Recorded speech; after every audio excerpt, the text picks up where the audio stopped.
After my husband's funeral, my son kicked me out of the house he never paid for.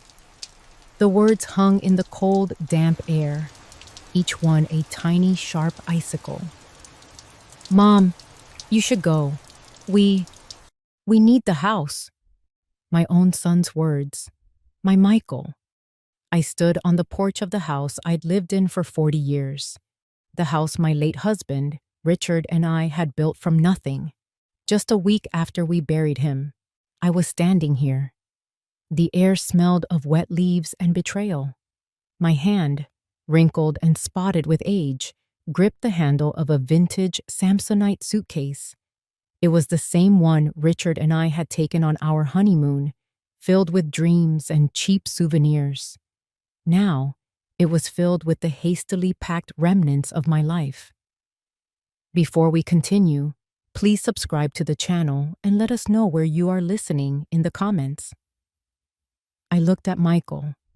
He was my boy, but the man standing in the doorway was a stranger. His shoulders were hunched inside a jacket that was too thin for the biting autumn wind. He wouldn't meet my eyes. His gaze was fixed on the dark, wet wood of the porch steps, as if they held the answers to a question he was too afraid to ask. His knuckles were bone white, where he clenched a shiny new set of keys. Keys I had never seen before. Behind him, framed in the warm yellow light of the entryway, stood his wife, Sarah. She wasn't pretending to look away. She was watching me, her arms crossed tightly over her chest. She wasn't smiling, not exactly, but there was a small, satisfied curl to her lips. It was the look of someone who had just won a long, tiresome game. I was the final piece being removed from the board. A cold drizzle began to fall, a miserable, persistent mist that clung to everything. It spotted the lenses of my glasses, blurring Sarah's triumphant face into a watercolor smudge. It beaded on the worn leather of my suitcase. I felt a single cold drop trace a path down my cheek, mingling with the tear I refused to let fall. My throat was tight, a knot of grief and disbelief. What was there to say? What could I possibly say to the new, gleaming brass lock on my own front door? It was so different from the old one, the one Richard had installed himself, the one whose familiar click had welcomed me home for 4 decades. This one was cold, impersonal, and final. I thought of all the things I could scream. I could ask him how he could do this, how he could stand there and throw his own mother out into the rain just days after his father's funeral. I could ask him what happened to the boy I raised, the one who used to bring me dandelions from the yard and promised to always take care of me. I could have thrown the suitcase at the door, made a scene, called the neighbors. But my voice was gone, stolen by the shock. My strength had been buried with Richard. All I could do was stand there, a 68-year-old woman with a single suitcase, and look at the life that was being locked away from me. I saw the porch swing where Richard and I used to sit on summer evenings, listening to the cicadas. Sarah had replaced the faded floral cushions with sterile gray ones. I saw the rose bushes by the steps, their last few blooms drooping in the rain. Richard had planted them for me on our 10th anniversary. I wondered if Sarah would rip them out to plant something more modern. I finally looked away from the house, from the memories, and back at my son. His jaw was tight, a muscle twitching near his ear. He looked miserable. He looked weak. And in that moment, a sliver of anger, hot and sharp, cut through my shock. It wasn't just Sarah. It was him. He was letting this happen. I didn't beg. I didn't cry. Not yet. The tears could wait. They would have plenty of time later, in whatever lonely room I ended up in. I just gave a single, slow nod, a gesture of surrender that felt like it was tearing me apart from the inside. I turned around. My feet felt like they were encased in lead. I forced myself to take one step, then another, down the familiar brick path. Each crack in the pavement was a memory. Michael learning to ride his bike and falling right there. Richard carrying me over the threshold on our wedding day. The countless trips bringing in groceries, laughing and complaining about the wait. I reached the end of the path and stood on the sidewalk. The rain was coming down harder now, soaking through my thin coat. I could feel its cold fingers on my scalp. I didn't look back. I couldn't. If I looked back, I knew I would shatter into a million pieces right there on the curb. I just stood there, listening. I waited for the sound of the door opening again. I waited to hear my son's voice calling out, "Mom, wait! I'm sorry, come back!" But the only sound that came was a solid final thud. The sound of the new lock engaging. The sound of my life being shut away forever. The silence was the worst part. In the days following Richard's funeral, it settled over the house like a thick blanket of dust, muffling every sound, amplifying every unspoken thought. It was a heavy, watchful silence, completely different from the peaceful quiet I had shared with my husband for 40 years. This was the silence of a brewing storm. This was just 3 days before my son, Michael, stood in the doorway and threw me out. That morning, I tried to pretend things were normal. I went into the kitchen, my kitchen, and performed the ritual I'd done every day for decades. I filled my favorite ceramic teapot, the blue one with a tiny chip on the spout that Richard always said gave it character. The familiar weight of it in my hands was one of the few comforting things left. As the water heated, I stared out the window at the gray, unforgiving sky. With the tea tray in hand, I walked into the living room. Weak, watery sunlight struggled through the blinds, illuminating the dust motes dancing in the air. On the coffee table, a large bouquet of white lilies from the funeral was starting to wilt, their proud heads bowing, the edges of their petals turning a sad, papery brown. The scent of their decay filled the room. Michael was there, hidden behind the wall of the morning newspaper. Sarah was curled up on the armchair, the one Richard used to sit in, her face lit by the cold, blue glow of her phone. Her thumb moved in a relentless, rhythmic swipe across the screen. Neither of them looked up when I entered. It felt like walking into a room of strangers who happened to be wearing my family's faces. "I made tea," I said, my voice sounding unnaturally loud in the stillness. The newspaper rustled. Michael cleared his throat. "Thanks, Mom," he said from behind the page. His voice was muffled, distant. He asked a question without looking at me, his eyes still fixed on the print. "How are you holding up? Did you get any sleep?" The question was a pebble tossed into a frozen lake. It was the right thing to ask. The words of a caring son, but they were hollow. There was no warmth, no genuine concern. It was a line read from a script. Before I could even form an answer, Sarah spoke up, her voice syrupy sweet, not looking up from her phone. "Oh, Eleanor, you shouldn't be worrying about things like making tea. You just rest. Michael and I will handle everything around the house now." Eleanor. She called me Eleanor, not Mom. It was a small thing, a tiny shift, but it felt like a deliberate push, a redrawing of the lines in our family. She said, "We'll handle everything." But what I heard was, "This isn't your job anymore. This isn't your house anymore."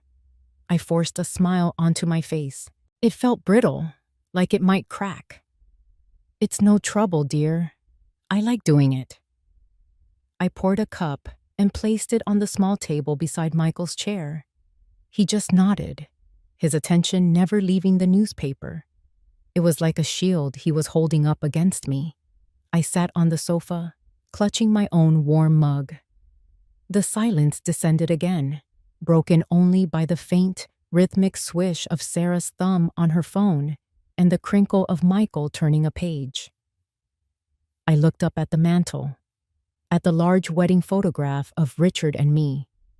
We were so young, laughing into the camera, his arm wrapped securely around my waist. He had a look of pure, unguarded joy on his face. He had always been able to make me laugh. Looking at that photo, a wave of profound loneliness washed over me, so sharp it almost took my breath away. Richard was gone, and in his place were these two silent, distant people. My son, who was hiding from me, and my daughter-in-law, who looked at me with an unreadable coolness in her eyes whenever she thought I wasn't watching. I knew, with a certainty that chilled me to the bone, that something was wrong. This wasn't just grief. Grief was a shared weight. This was something else. This was a secret, an unspoken agenda that hovered in the air between us. I took a sip of my tea, but it couldn't warm the cold dread that was slowly spreading through my veins. The wilting lilies seemed to mock me from the coffee table. Their time was over, and a terrifying, sinking feeling told me that mine was too. The afternoon light was weak and gray, doing little to warm the living room. I was folding laundry on the sofa, the scent of fresh linen, a small ordinary comfort in a house that no longer felt like my own. I was trying to create a sense of purpose, to hold on to the simple routines that had structured my life for so long. It was a losing battle. The front door opened and closed, and I looked up to see Sarah walking in. She was not alone. A woman I'd never seen before, dressed in a sharp blazer and carrying a large portfolio, followed her in. The woman's eyes swept across the room, analytical and critical, as if she were assessing a patient for signs of a terminal illness. "Eleanor," Sarah said, her voice bright and businesslike. "This is Catherine. She's an interior decorator. She's going to help us freshen things up around here." Freshen things up. The word sounded like a threat. I glanced over at the corner of the room, where Michael was sitting at a small desk, his back mostly to us. He was staring intently at his laptop screen, his shoulders hunched. He didn't turn around, didn't acknowledge the introduction. He was trying to make himself invisible, a ghost in his own family's drama. I gave the decorator a tight, polite nod. "It's nice to meet you." Catherine, the decorator, walked to the center of the room, her heels clicking softly on the hardwood floor. Sarah followed, a clipboard in her hand. They began to murmur to each other, pointing at the curtains, the rug, the wallpaper. I felt a cold knot form in my stomach. I was an intruder, listening in on the plans for a life that didn't include me. I went back to folding, my movements stiff and robotic. Then Sarah's voice cut through the air, clear and decisive. "And this," she said, gesturing towards the corner by the fireplace. "This can definitely go." I followed her gesture, my breath caught in my throat. She was pointing at Richard's rocking chair. It wasn't just a chair. It was a landmark of our life together. It was made of dark, solid oak, the wood worn smooth and shiny over the years from the touch of our hands. It was where Richard sat every single evening to read the paper. It was where he rocked Michael to sleep as a baby, humming off-key lullabies. It was where I sat, wrapped in a blanket, on the night he passed away, rocking back and forth until the sun came up. The chair held 40 years of our history in its very grain. "What do you mean, go?" I asked it, my voice barely a whisper. Sarah turned to me, her smile patient, as if explaining something to a child. "We're just going to move it to storage, Eleanor.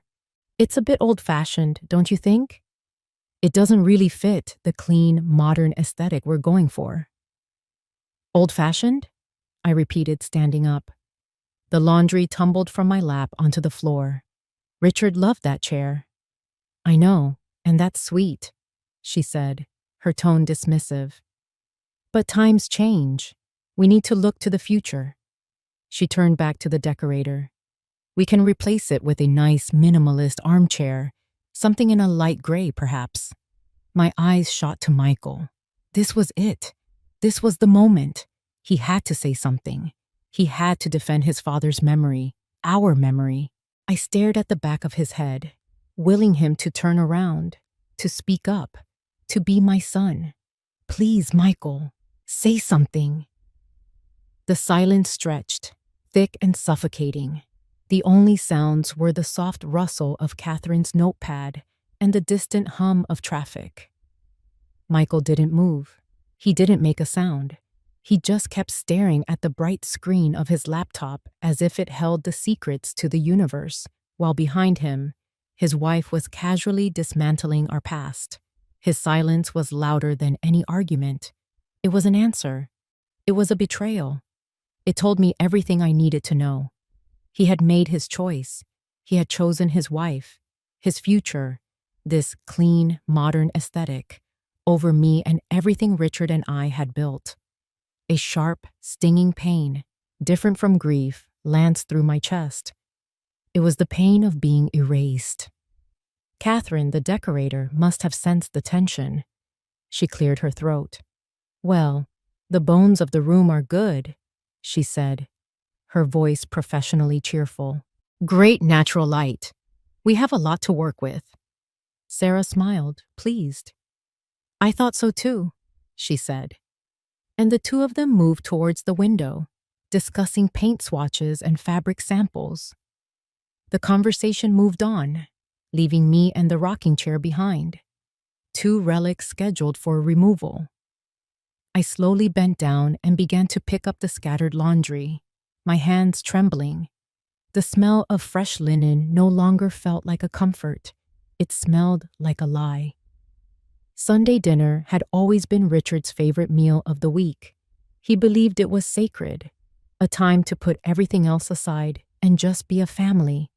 The smell of roast chicken would fill the house for hours, a warm, savory promise of comfort and connection.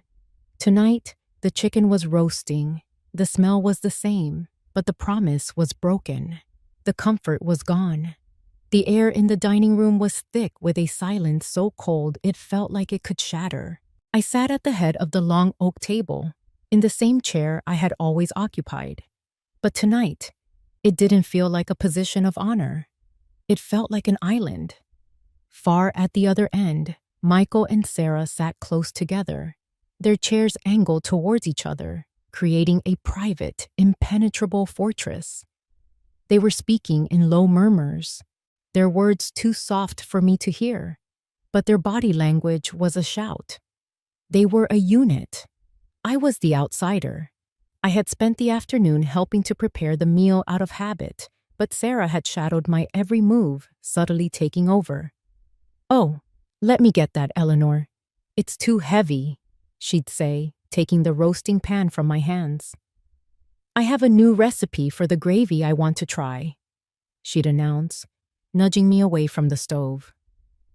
I was being politely, systematically demoted from the head of the household to a guest with no real purpose. Now, as Michael carved the chicken, the only sounds were the scrape of the knife against the platter and the clinking of our silverware. He placed a slice of breast meat on my plate, along with a scoop of mashed potatoes and some green beans. He did it all without a word, without looking at me. It was the mechanical service of a reluctant waiter. We ate. Or rather, they ate. I pushed the food around my plate. The chicken, which should have been juicy and flavorful, tasted like cardboard. The creamy mashed potatoes felt like glue in my mouth. Every bite was an effort, a struggle to swallow past the lump of sorrow in my throat. Michael ate with a frantic, desperate energy, his eyes fixed on his plate. He wasn't tasting the food. He was inhaling it. He was trying to finish as quickly as possible, to escape the crushing weight of the silence, to escape my presence. Each hurried bite was a testament to his cowardice. Halfway through the meal, Sarah put her fork down with a delicate clink. She took a sip of her water and looked at Michael, but she pitched her voice just loud enough for me to hear clearly. "My friend Jenna was just telling me about her parents' house," she began, her tone light and conversational. She said they have so much stuff, decades of it, just collecting dust. She says it's so much better to live a minimalist lifestyle, you know? Less to clean, less to worry about. It's just so freeing. There it was, a perfectly aimed dart, disguised as a casual observation. It wasn't about Jenna's parents. It was about me. It was about Richard's rocking chair, about the photos on the wall, about the little trinkets and books that held the story of my life. She was calling my memories stuff. She was calling my life clutter. I felt the blood drain from my face. I looked at Michael, waiting, pleading with my eyes for him to say something, to defend me, to defend the life his father and I had built. He could have said anything. Oh, I don't know, I kind of like having memories around. Or even just, please pass the salt. Anything to break the spell of her cruelty. He did nothing. He just kept eating, his fork scraping against his plate a little louder now. He didn't even flinch. His silence was his consent. He was agreeing with her. I looked down at my plate. The green beans were cold. The gravy on the potatoes was starting to congeal.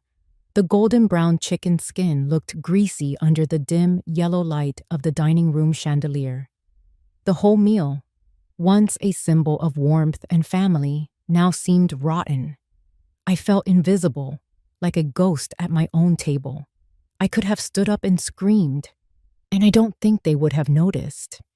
They were in their own world, a world they were building on the foundations of mine, a world where I had no place. The beautiful oak table that had hosted countless birthdays, holidays, and laughter-filled meals now felt as vast and empty as a desert. I was completely and utterly alone. The dawn was cold and sharp. A delicate layer of frost covered every blade of grass in the backyard, making the whole world look like it was dusted with sugar and glass. I pulled my old, worn wool sweater tighter around my shoulders, my breath pluming in the still air. This was my sanctuary, this garden. Richard and I had designed it together, planting each bush, laying each stone path with our own hands. Out here, surrounded by the sleeping roses and the quiet dignity of the old oak tree, I could almost pretend that nothing had changed. I picked up my pruning shears from the small wooden bench. Their metal was icy cold against my skin. The familiar weight in my hand was reassuring. Pruning the roses was a ritual, a conversation I continued to have with my husband. He always said that you had to cut back the old, dead wood to make way for new growth. A metaphor for life, he'd call it, with a wink. The irony of it all felt like a physical weight on my chest. I moved from bush to bush, my movements slow and deliberate. Snip!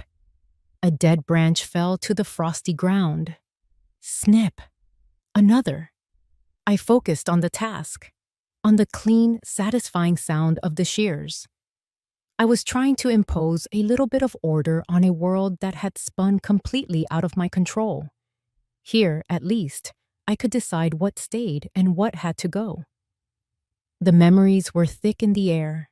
I remembered the summer Michael, at age 10, tried to build a treehouse in the old oak and ended up with a sprained wrist.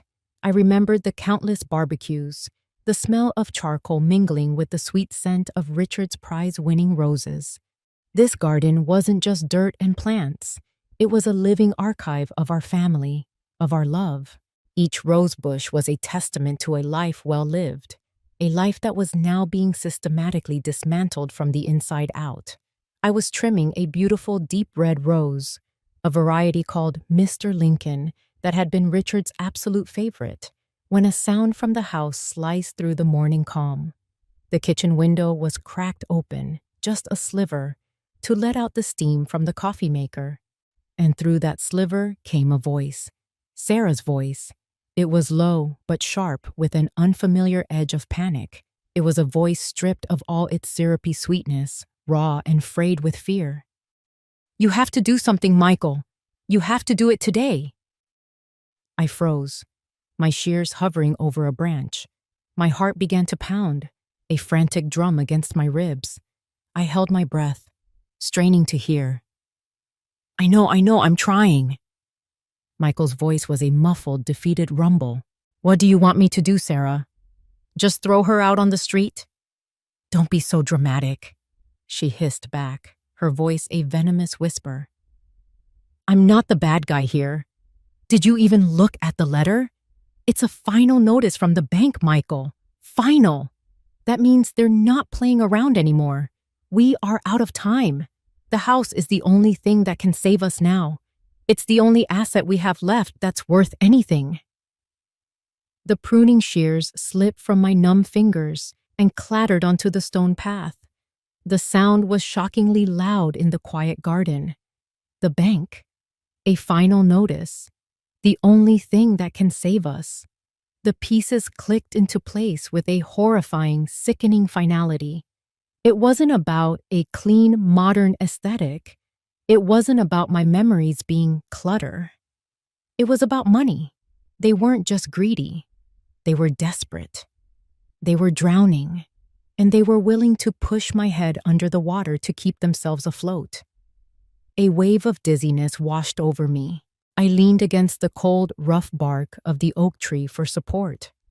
The betrayal was so much deeper, so much uglier than I had imagined. They hadn't just pushed me aside for their own comfort. They were sacrificing me to save themselves from a disaster of their own making. They had watched me grieve for my husband.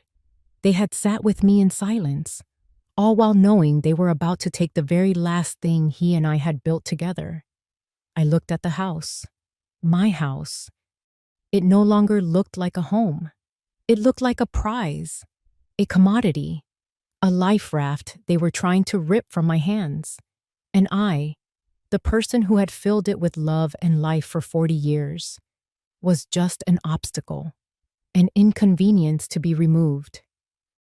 The cold morning air felt thin, and I couldn't seem to draw a full breath. The frost on the grass glittered, suddenly looking sharp and hostile.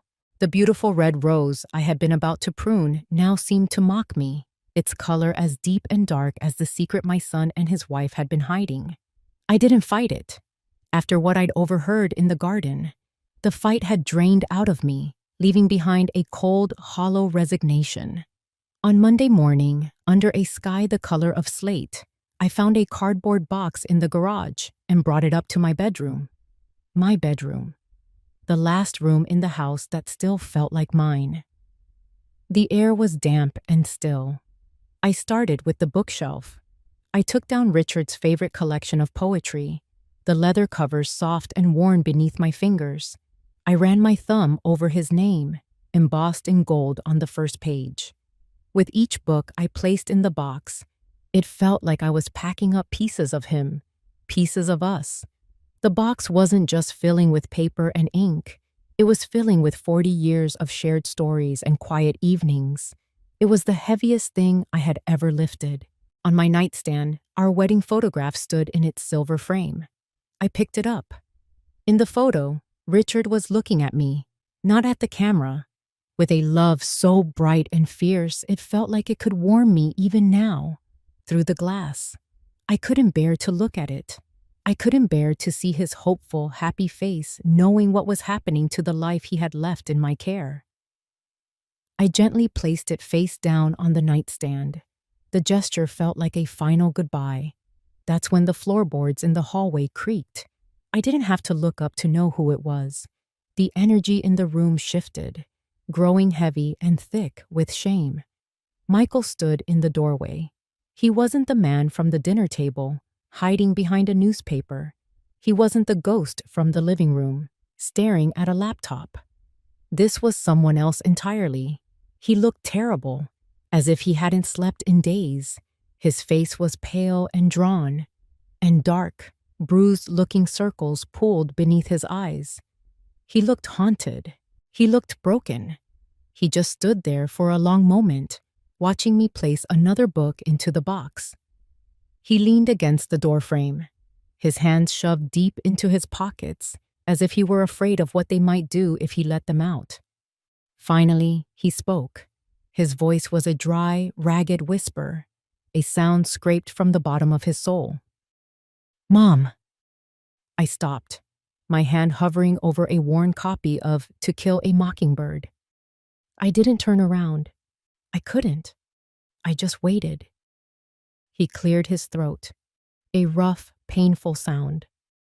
"Mom, you need to move out." The words landed in the quiet room with no force, yet they shattered everything. I slowly, very slowly, straightened up and turned to face him. I looked directly at my son, and for the first time, I saw it all. It wasn't malice in his eyes. It wasn't the cold triumph I saw in Sarah's. It was something far worse. It was a hollow, bottomless pit of shame. It was the terrified look of a cornered animal. It was the dead-eyed resignation of a man who knew he was doing something monstrous but was too weak, too broken to stop it. He wasn't a villain. He was a coward. And somehow, that was so much more painful. The man standing before me wasn't the little boy who promised to always take care of me. He wasn't the proud teenager who walked me down the aisle at a cousin's wedding. He wasn't even the ambitious young man Richard had been so proud of. I didn't know this person. This pale, haunted stranger wearing my son's face was someone I had never met before. And in that moment, my heart didn't just break. It disintegrated. It turned to dust. The pain was twofold, a double-edged blade that sliced me in two. I was mourning the loss of my home, the sanctuary Richard and I had built. And I was mourning the loss of my son, the boy I had raised, who was now lost to me forever, drowned in a sea of debt and weakness. He tried to say something else. We'll find you a new place, a nice place." The words were meaningless, empty air. He was offering me a bandage for a mortal wound. I didn't answer. I couldn't. My voice was a prisoner in my own throat.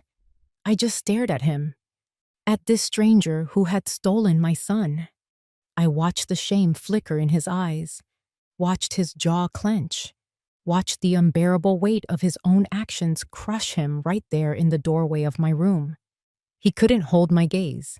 He looked away first, his eyes darting to the floor, to the wall, anywhere but at the wreckage he had created. He mumbled something else, an apology or an excuse, I don't know which. Then he turned and walked away, his footsteps heavy and defeated on the old wooden floors. I stood alone in the silence, the half-packed box at my feet, the ghost of my husband all around me, and a hole in my heart so vast and so cold that I knew, with absolute certainty, it would never be filled again. The key felt cold and foreign in my hand. It unlocked the door to apartment 2B. The apartment didn't smell like home. It didn't smell like fresh-cut grass or Richard's coffee or the lemon polish I used on the oak furniture. It smelled of industrial cleaner and stale recycled air. It smelled of nothing. The door clicked shut behind me, the sound echoing in the empty space. I was surrounded by boxes, cardboard boxes of all sizes, stacked against beige walls, each one marked in Michael's hurried scrawl. Kitchen, bedroom, books. They looked like tombstones in a sterile, lifeless cemetery. This was it. This was my new life, packed into squares of corrugated paper. I walked to the center of the living room. It was small, a pale imitation of the one I had left. A large window looked out, not onto a garden of rose bushes, but onto a sprawling parking lot dotted with sensible sedans just like mine. Beyond that, another building identical to this one stared back at me. I was anonymous now, just one of 100 identical windows. For a long time, I just stood there, my purse still slung over my shoulder, the cold key still clutched in my fist. I was waiting for the wave of grief to hit, for the tears to finally come, for the screaming rage to boil over. But nothing happened. I felt hollowed out. a fragile shell with nothing inside. The shock had insulated me, wrapping me in a thick, gray numbness. The silence was absolute. It pressed in on me from all sides. But as the minutes ticked by, I began to realize that this silence was different from the one I had endured in my own home. That silence had been tense, a weapon, thick with unspoken resentments and things left unsaid. This silence was just empty. It held no judgment. It held no expectation. It was a blank canvas. My legs began to ache. I spotted a box labeled kitchen, and, with robotic movements, I opened it. I found my blue ceramic teapot, the one with the chip on the spout. It had survived the journey.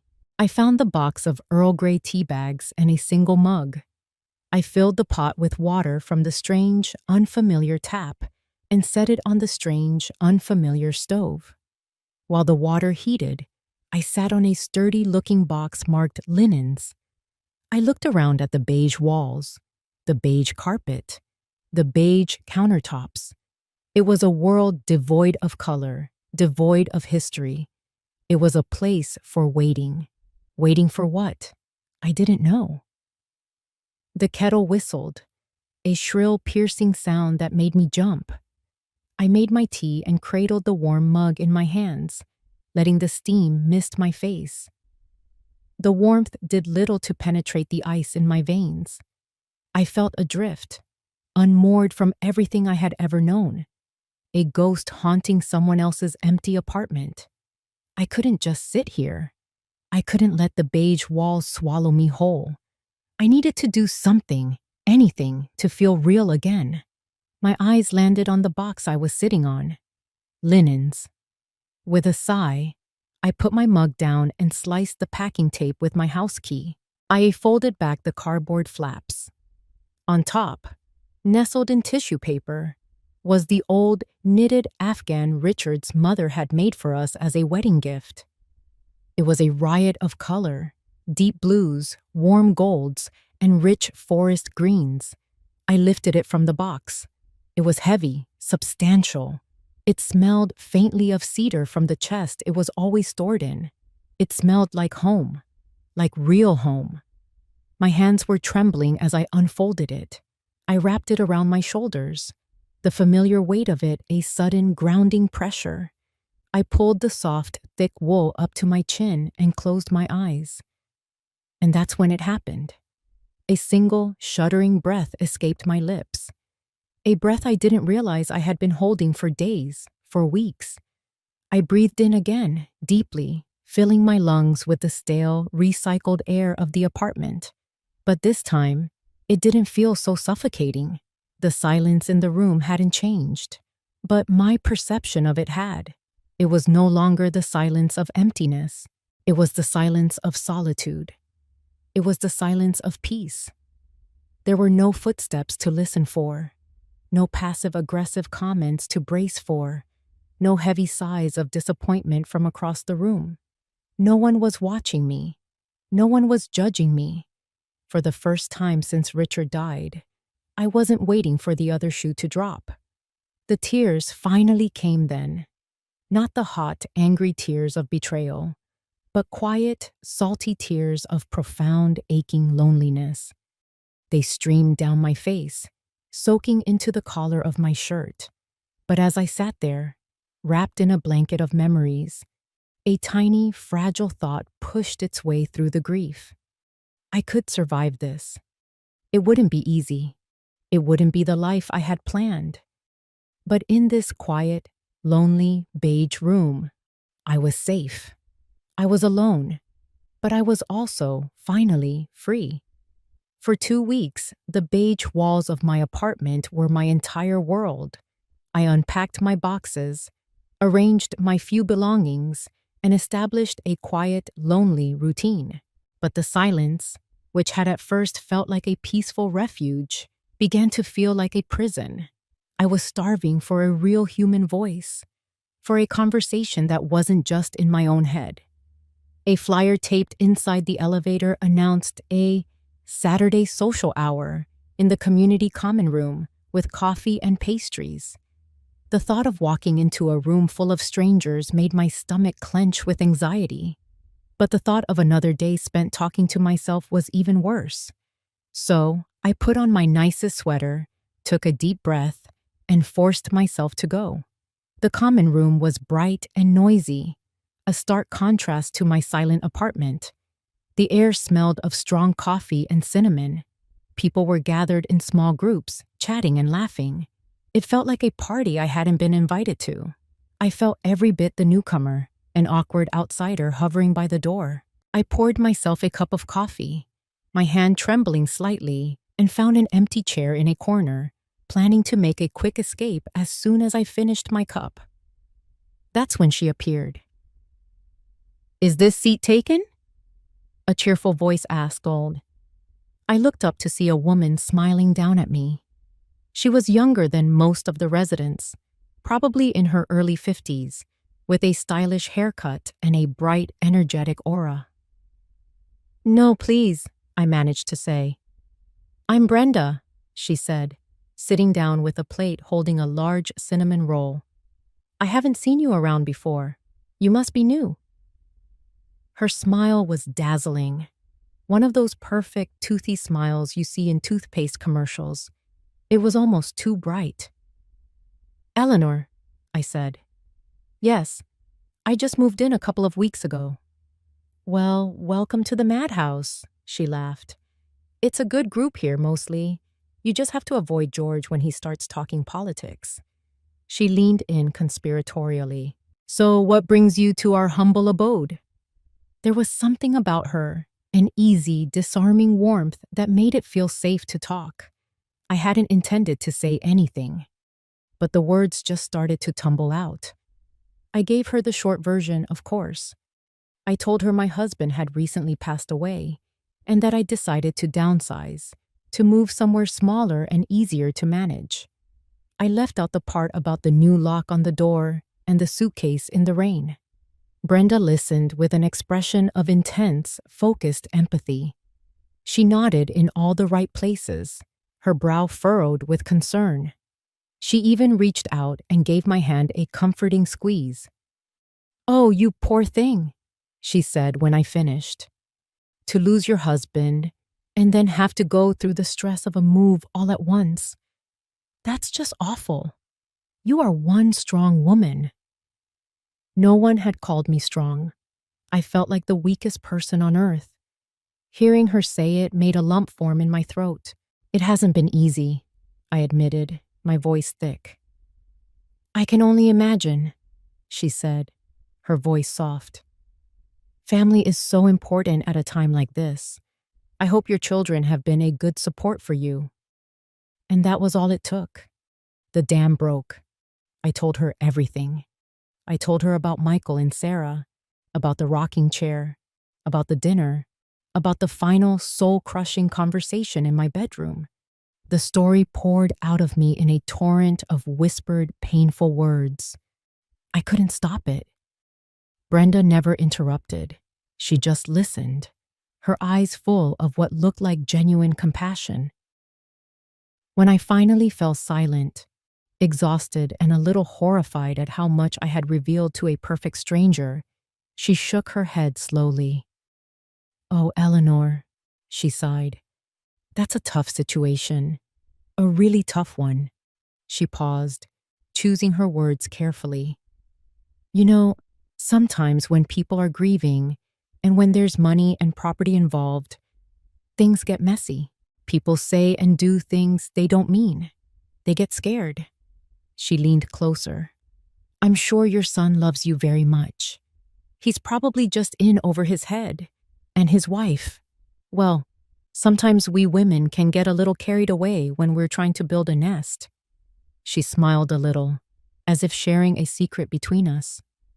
"But you can't throw away a lifetime of love over one terrible mistake.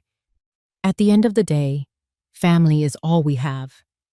It's the only thing that really matters. Maybe it's all just water under the bridge, you know?" Water under the bridge. The phrase sounded so simple, so reasonable. Her words were like a soothing balm on a raw wound. She wasn't taking sides. She was offering understanding. She was offering hope. For the first time in weeks, I felt a flicker of warmth spread through my chest. Maybe she was right. Maybe Michael was just scared. Maybe it was all a horrible, grief-fueled misunderstanding. The thought was intoxicating. As I left the common room a little while later, my empty coffee cup in hand, I felt lighter than I had in ages. I felt seen. I felt understood. Brenda had given me a gift. The possibility of a different story. One where I wasn't a victim, but a mother who could choose to forgive. On a table by the exit, a pot of bright yellow chrysanthemums bloomed, their cheerful faces turned towards the light. I smiled. For the first time, I thought that maybe, just maybe, things could be fixed. Brenda's words had planted a seed of hope in the barren soil of my heart, and for the next few days, I tended to it carefully. I replayed our conversation in my mind. People do things they don't mean. He's probably just in over his head. Water under the bridge. The phrases became a mantra, a fragile shield against the cold reality of my situation. For the first time, I allowed myself to believe that this nightmare might have an end, that my family wasn't lost to me forever. So when the knock came on my apartment door that afternoon, I wasn't filled with the usual dread. I felt a flicker of nervous anticipation. I opened the door, and there they were, Michael and Sarah. They looked completely different. The tension was gone from Michael's shoulders. The smug superiority was gone from Sarah's face. They looked tired, yes, but also remorseful. Michael was holding a bakery box, the kind they use for pies, and Sarah was holding a bouquet of bright yellow chrysanthemums, just like the ones I'd seen in the common room. The gesture was so on the nose, it should have been a red flag, but I was too blinded by hope to see it. "Mom," Michael said, his voice soft. Can we come in for a minute?" "Of course," I said, stepping back to let them pass. They entered the small apartment, looking around as if seeing it for the first time. "It's cozy," Sarah said, placing the flowers on my small kitchen counter. She managed to make the word sound like an insult. "We brought you a pie," Michael said, setting the box on my tiny dining table. "Apple. I remember it was always your favorite." He remembered. A small, simple detail, but it felt monumental. My heart swelled. Brenda was right.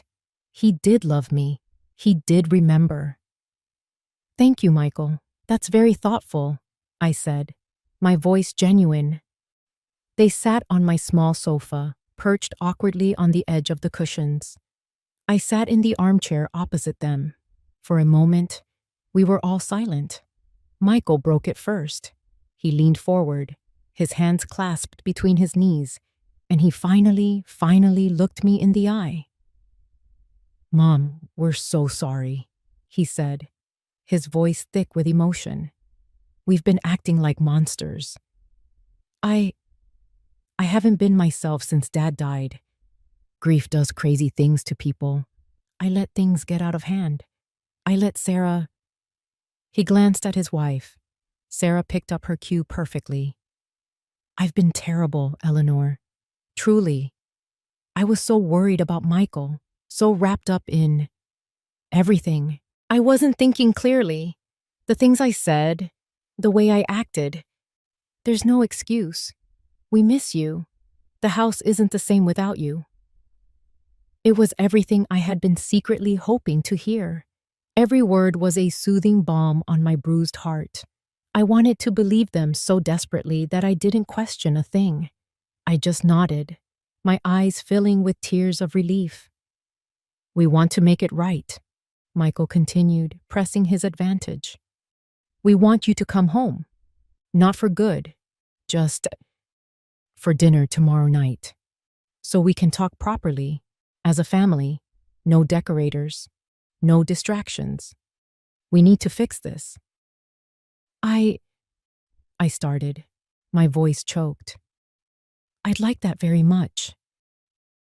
A wave of relief washed over their faces. Sarah's smile was wide and bright. Oh, that's wonderful, she exclaimed. Let me just text Brenda and tell her the good news. She's been so worried about you. She reached for her purse but then paused. Actually, would you mind if I used your restroom first? Of course not, dear. It's just down the hall, I said. As she stood up, she left her phone on the coffee table. Careless, overconfident. I'll put the kettle on, I said, my voice light with happiness. A cup of tea felt like the perfect way to seal this truce. A new beginning. I stood up and walked the few steps to my small kitchen counter. As I filled the kettle with water, a soft buzz came from the coffee table behind me. I glanced over my shoulder, not meaning to pry. It was just a reflex, but my eyes caught the screen as it lit up, and the world stopped. It was a text message. The sender's name at the top of the screen was Brenda. Beneath it, the preview of the message was stark and clear against the bright screen. Just stick to the plan. She's softening up. I think she's about to agree to sign. The kettle in my hand suddenly felt like it weighed 1,000 pounds. The cheerful whistle I was anticipating now seemed like a scream of warning. Stick to the plan. Agree to sign. The hope in my chest didn't just vanish. It curdled. It turned to a solid block of ice that spread through my veins, freezing me in place. In that single, horrifying instant, everything became clear. It was a performance. All of it. The apologetic faces, the apple pie, Michael's soft voice, Sarah's tears. It was a carefully rehearsed play, and I was the unsuspecting audience. And Brenda, kind, empathetic Brenda, with her comforting words and her stories about family. She wasn't a friend. She was a Judas goat, leading me to the slaughter. I stood with my back to them, my hand gripping the counter to keep myself from falling.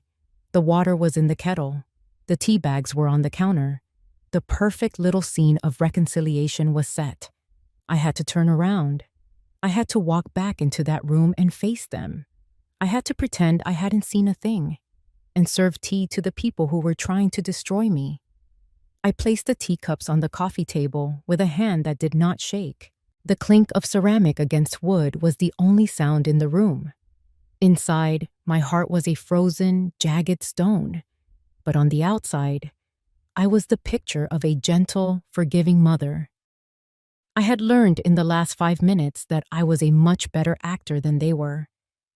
I sat back down in my armchair, the one opposite the sofa where they sat, a matched set of predators waiting for their prey to walk into the trap. I picked up my own teacup, letting the warmth seep into my cold fingers. I met their expectant gazes with a soft, placid smile. The ball was in their court. So, I said, my voice even, it was good of you to come. Michael took the opening, leaning forward earnestly. Of course, Mom. We had to. We couldn't let things stay the way they were. This whole thing, it's been a nightmare. A nightmare, I repeated softly, taking a sip of tea. The word tasted like ash in my mouth. Exactly, Sarah chimed in, her voice dripping with manufactured sincerity. And we know it's been hardest on you. We want to fix it. We want our family back. She reached over and placed her hand on Michael's knee, a perfect portrait of a supportive wife. It was all for my benefit, a carefully staged play. And how do you propose we fix it?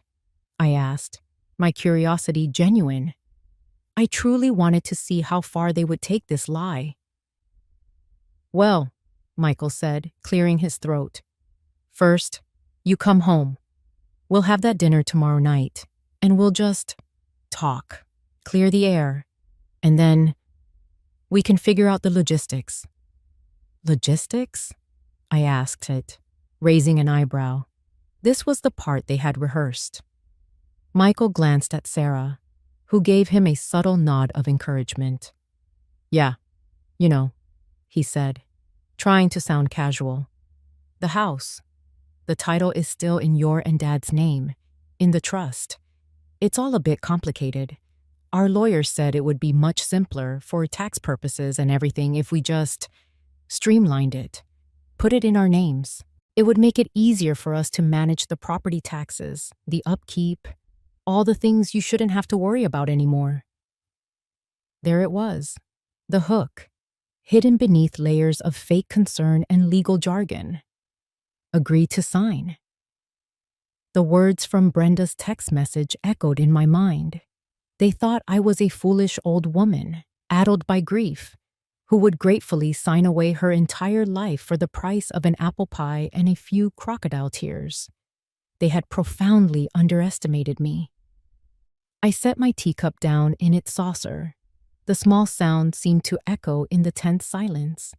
I looked at them, at their hopeful, greedy faces. The ice in my heart wasn't melting.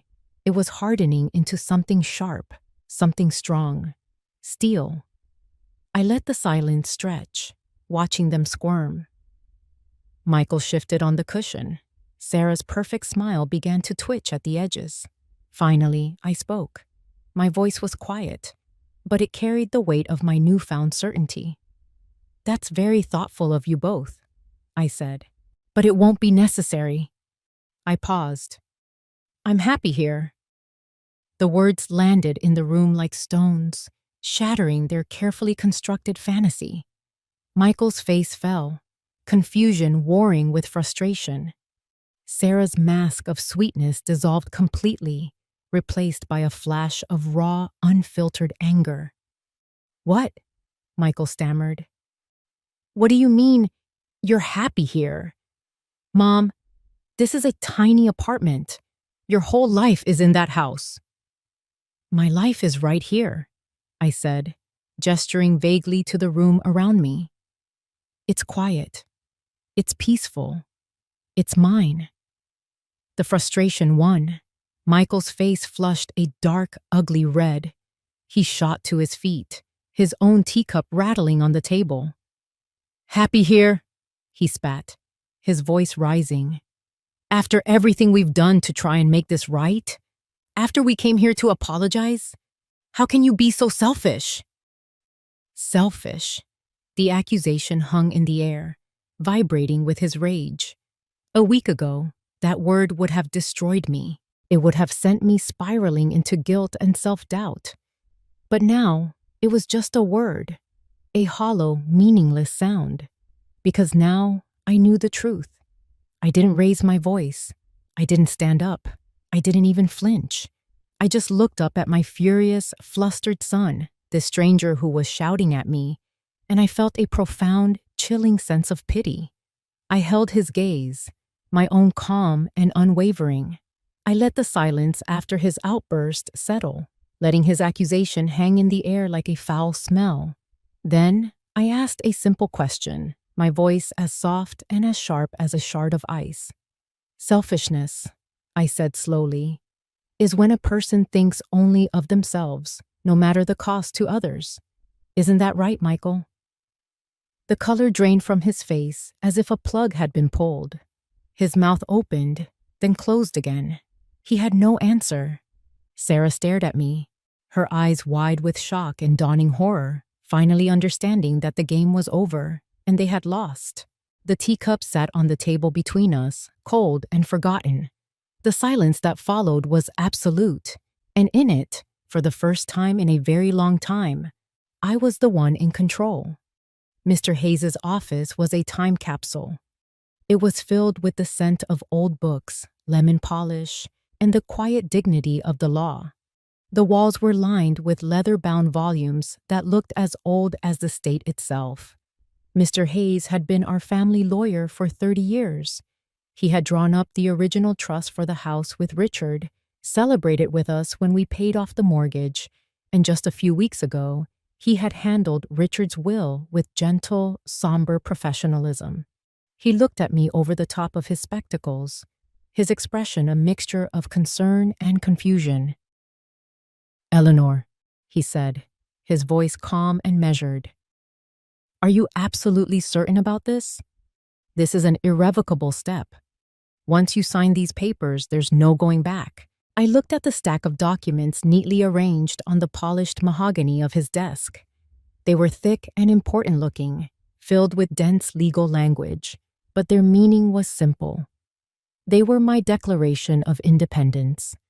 I am more certain of this, Arthur, than I have been of anything in a very long time, I said.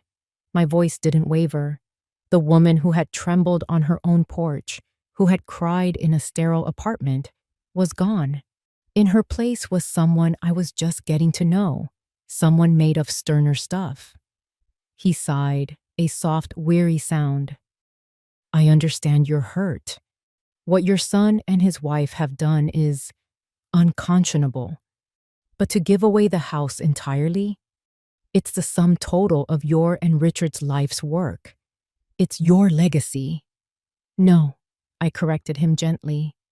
My legacy is not a building of wood and brick. Richard and I thought it was, but we were wrong. I leaned forward slightly. My legacy is how I choose to live the rest of my life. And I choose not to live it as a victim. I choose not to let my home, our home, become a monument to their greed and my sorrow. I pointed to the main document, the deed of gift. That is why the clause is so important to me. Mr. Hayes picked up the paper, reading the specific clause again, as if to be sure. The installation of a permanent brass plaque, measuring no less than 8 by 10 inches on the front of the house, bearing the name, The Haven Project. He looked at me. It's an unusual request, Eleanor. It's a necessary one, I said. I don't want this to be a quiet transaction. I want the truth to have a voice. Every time someone walks down that street, every time a neighbor drives by, every single time Michael and Sarah pass that house, I want them to see that sign. I want them to be reminded of what they did. And I want them to know that something good came from it. Not for them, for people like me, people who have been cast aside. That sign isn't for revenge, Arthur. It's for justice. He studied my face for a long moment, and whatever he was looking for, he must have found it. He gave a slow, decisive nod. Very well. He pushed the papers towards me. First, the deed of gift. I picked up the heavy fountain pen he offered. The nib scratched softly against the thick, creamy paper as I signed my name. Eleanor Vance. It looked strong. It looked final. Next, he produced the amendment to my will. It was a simple document.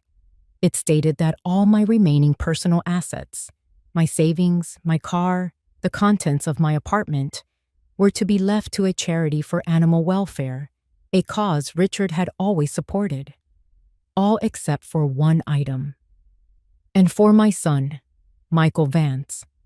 Mr. Hayes read aloud. I leave the family photo album currently in my possession in the hopes that it will remind him of what he once had. That was it. I wasn't leaving him with nothing. I was leaving him with everything. I was leaving him with the tangible proof of the family he had shattered, the love he had thrown away. I was leaving him with the memories he had decided were less valuable than a piece of property. It was a far heavier burden than any amount of money. I signed that document too. My hand was steady. A woman I didn't know, a notary, stepped forward. She checked my signature, asked me to confirm my identity, and then, with a satisfying, definitive thud, she embossed the papers with her official seal. It was done. A wave of feeling washed over me, so powerful it almost made me dizzy. It wasn't triumph. It wasn't glee. It was release. A 40-year weight I didn't even know I was carrying. The weight of being a wife, a mother, a caretaker, the keeper of the house, the keeper of the peace, had just been lifted from my shoulders. I felt light. I felt clean. I felt a profound, bone-deep sense of peace that was entirely my own. I stood up and extended my hand to Mr. Hayes. "Thank you, Arthur, for everything." He took my hand, his grip firm and respectful. "You are a remarkable woman, Eleanor," he said. I walked out of his office, leaving the signed papers and the ghost of my old life behind me. The sun was bright in the afternoon sky. I didn't know where I was going next, not exactly, but for the first time, it didn't matter, because wherever I went, I would be going as myself, whole and complete, the sole author of my own story. And that was a home no one could ever take away from me. Spring arrived that year not as a gentle suggestion, but as a bold, confident declaration.